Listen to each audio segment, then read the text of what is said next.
Did you see Emmy got assaulted at TwitchCon? Yes. I mean, it's horrible. It's horrifying. Emiru got assaulted by a random stalker at her meet and greet at TwitchCon. Trigger warning. Security pushed the perpetrator away, but then turned back and allowed the man to walk away. Emiru comes back shortly and continues meeting the fans. And that's crazy that like she still went into it. So here she is at her meet and greet. And then some guy just like forcibly tries to hug her and then and kiss her. It's assault. What should be happening in this situation is that you don't just let this person walk away or like ban them from the convention. You actually ban them from freedom. You ban them from walking around freely by arresting them. It's what are we doing here? Like, because Twitch was like, oh yeah, I'm so sorry that this happened. We banned the person from the platform and we banned them from the convention. And it's like, yeah, ban them from being free. Ban them from being a free person that gets to walk around freely. Last TwitchCon, there were a lot of people who were trying to do shit. Like a lot of kick streamers were like trying to get clips off to the best of their ability. Nick Pollum and I believe it was Nick and Wake, right? That got like also assaulted by some random fucking kick streamer. And I don't necessarily know how to fix this convention stuff. Like, I don't know how you fix it. I don't know how you deal with it because like, what are you supposed to do? Like a psych evaluation before you decide whether or not someone is allowed at the convention or not? Like, I don't know. Here's the video. His security comes in and just pushes him off. Whoa. And takes him away, and then another staff takes Emiru away as well. Then the security rushes back to Emiru to make sure that she's okay. But in the process, I guess like they just kind of let him go, which is crazy.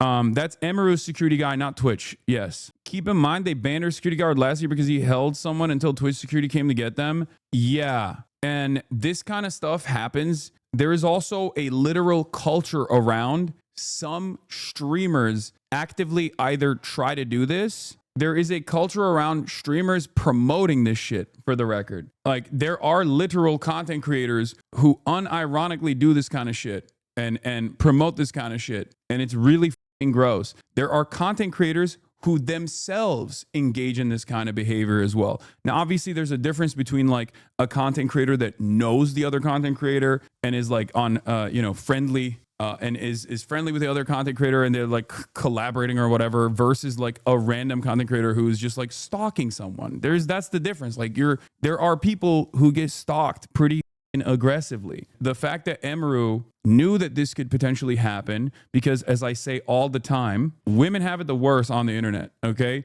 They have it the absolute fucking worst. There are unhinged stalkers that go crazy over this shit, and there are a lot of like Discord servers and like cyber stalking groups that are dedicated to female content creators especially. And in those cyber stalking communities, there's like this weird environment where people will justify this kind of behavior. It's incredibly weird. It's incredibly scary. Here's Emiru's statement.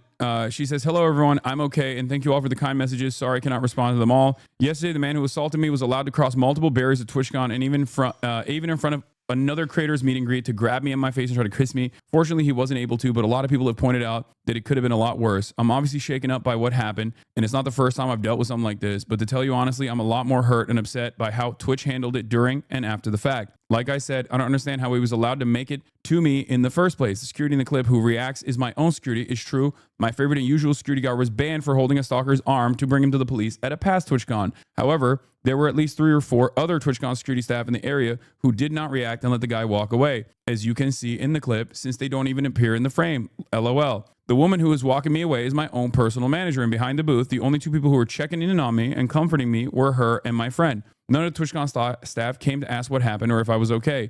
My friend who was present told me Twitch security were also behind the booth afterwards, joking about how they didn't even see what happened and immediately laughing and moving on to talking about something else. So if no one was checking if I was okay or if I needed anything and they let the guy run away initially, I have no idea what anyone hired to keep the event safe was doing, lol. In Twitch's statement, they said that the guy was immediately caught and detained. I'm sorry, but that is a blatant lie.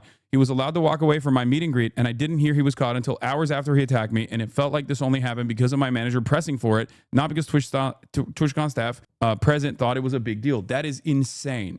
I have a lot more I want to say, but I will say it on stream later today instead of writing a book on here. Thank you guys again. Sorry you all had to see that. This is definitely my last TwitchCon, and as sad as me to say, as a 10-year off and on attendee of TwitchCon, I think other creators should seriously consider not attending in the future. I did not feel cared for or protected, even bringing my own security and staff. I can't imagine how creators without those options would feel. Stay safe, y'all. Everything is going to be okay.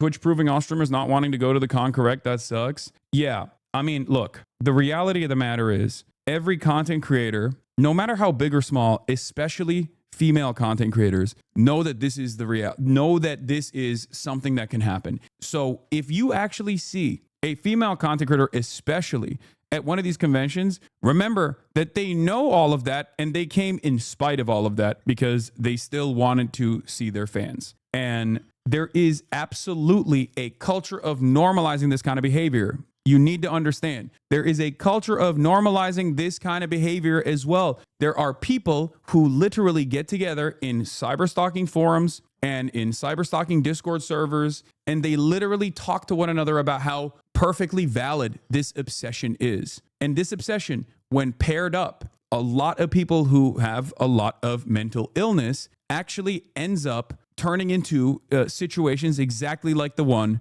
that Emiru encountered. So just remember that. And there are content creators who egg this shit on. It's a massive, massive problem. A lot of kick streamers have basically made it their content to behave like this. Like a lot of smaller streamers that want to make a name for themselves have turned around and made it their literal fucking content to behave like this. It ends up creating a permission structure where this kind of activity is not seen as freak shit and there is no pushback, and it becomes a situation that is like impossible to contend with. There's also a environment of there's an environment of misogyny as well. It's everything that intersects. Anything for the clip seems to be the norm right now, and it's fucking gross. Yeah, and I think a lot of people forget that like the people in front of the camera are also human beings. Okay, I know it comes across as though that is not the case because you're like, oh, you guys are profoundly fortunate, and also there is this sense of entitlement where people are like, what do you mean you wouldn't be in this position if it wasn't for me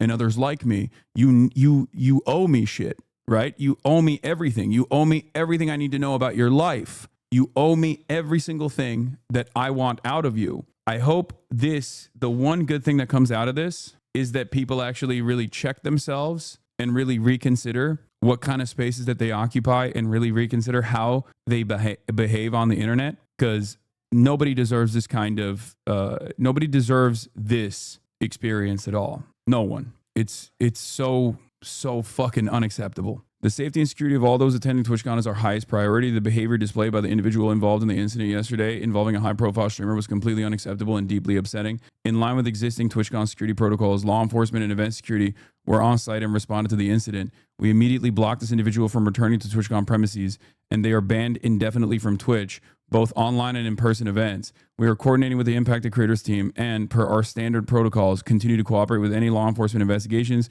We have increased security at the meet and greet attendee check-in point, and we'll have additional security personnel surrounding participating streamers. If you RSVP'd for a meet and greet, please note that we are unable to accommodate +1s for the remainder of the event. Twitch has zero tolerance for harassment or acts that inhibit the safety and security of our community. It is really important to us that our creators enjoy their experience at TwitchCon and feel safe. I don't even know if it's just like, I don't even know if it's possible. And we know that the dude just straight up walked out. And we know from Emiru's statement that like she did not immediately get looked after at all. What happened? I don't know. Lol, I have a job. Emiru, who is one of the top female content creators on this platform, was assaulted at her meet and greet by a random fucking stalker weirdo loser. And then her own personal security actually pushed him and then went to take care of Emiru. And from what I understand, like the last security person that did this at the last TwitchCon that actually held the stalker last time was actually banned from working security at this TwitchCon. And as you can see in this incident, he was able to fucking walk freely, walk out of the doors. I'm sure this used to happen to celebrities way before content creation too. Of course, this used to happen to celebrities all the fucking time.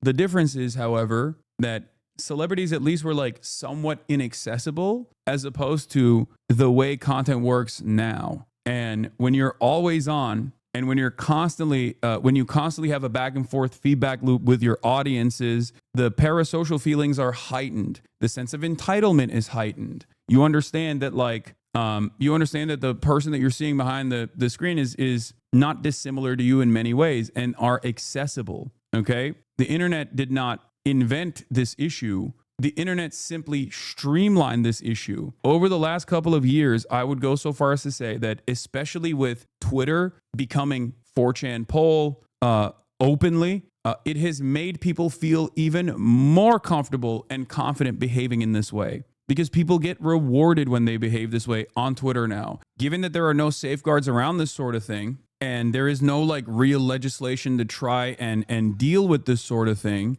you can't even fucking talk about it. Some content creators do talk about their own personal experiences every now and then, but most people don't. I'm telling you, what you hear from streamers about their stalkers or about incidents like this, like whether it be cyber stalking or directly like physically stalking or directly physically assaulting someone, what you see and what you hear is simply the fucking tip of the iceberg. I cannot believe that this person did not actually immediately get apprehended by law enforcement. Like, how are you not arrested?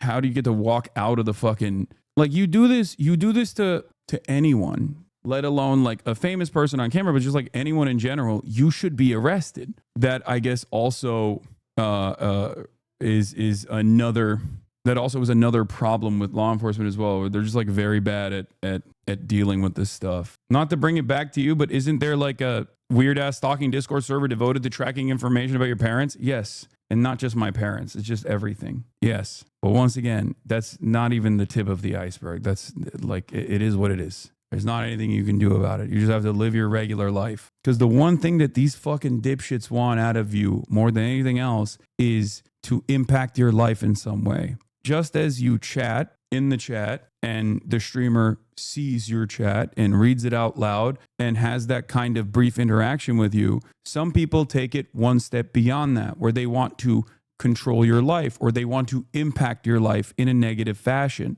That's what this is. It's almost like a puppet master. People do this kind of thing because they want some power over you. They have a sense of entitlement. They have a sense of unearned entitlement over everything that you are, your physical person. And on top of that, they want to control your life. They want to make sure that they can impact your life in a significant fashion. It is deeply disturbed.